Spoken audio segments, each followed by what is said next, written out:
ஆன்மீக நண்பர்கள் அனைவருக்கும் அன்பு கலந்த வணக்கங்கள். இன்றைக்கு நாங்கள் ஆன்மீகம் சம்பந்தமான பதிவில் கோயம்புத்தூரின் சக்தி வாய்ந்த தலம் அருள்மிகு மான்காடு தேவகருமாரியம்மன் திருக்கோயிலை பற்றி தான் பார்க்க போகிறோம்.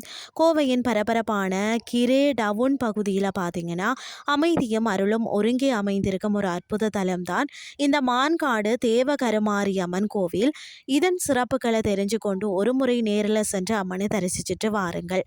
அதாவது பார்த்தீங்கன்னா இந்த கோயிலில் தேவி கருமாரியம்மன் கிழக்கு நோக்கி அமர்ந்து பக்தர்களுக்கு அருள் பாலிக்கிறாராம். அதாவது பாத்தீங்கன்னா அன்னை கருமாரியம்மனின் முக தரிசனம் மனதிற்கு பேர் அமைதியை தருமாம்.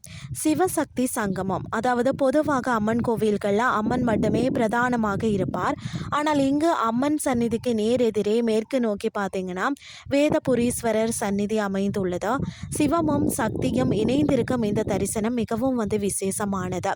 மற்றது பஞ்சமுக ஆஞ்சநேயர், வடக்கு நோக்கி வீட்டிற்கும் 5 முகங்களை கொண்ட ஆஞ்சநேயர் பக்தர்களின் பயத்தை போக்க துணிச்சலை தரும் ஆற்றல் கொண்டவரா. நவகிரக தோச நிவர்த்தி, இங்குள்ள ராகு கேது மற்றும் வடக்கு பார்த்த துர்க்கையை வழிபடுவதா ராகு கேது தோஷங்களை நீக்கவும் காரிய தடைகளை விளக்கவும் சிறந்ததாக கருதப்படுகிறது.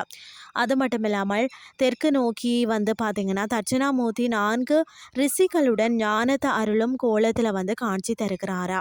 வேண்டுதல்களும் பலன்களும், நாகதோஷம் மற்றது செவ்வாய் தோஷங்கள் இருக்கிறவங்க இங்கு மனமுருகி வேண்டிக் கொள்கிறார்கள். குடும்ப ஒற்றுமை மற்றது செல்வம் பெருகணும்னா அம்மனுக்கு சிறப்பு அர்ச்சனைகள் செய்யப்படுகிறது. ராகு காலத்தில் துர்க்கைக்கு விளக்கேற்றி வழிபட்டாலே நினைத்த காரியம் கைகூடும் என்பது பக்தர்களின் நம்பிக்கையாக இருக்கிறது.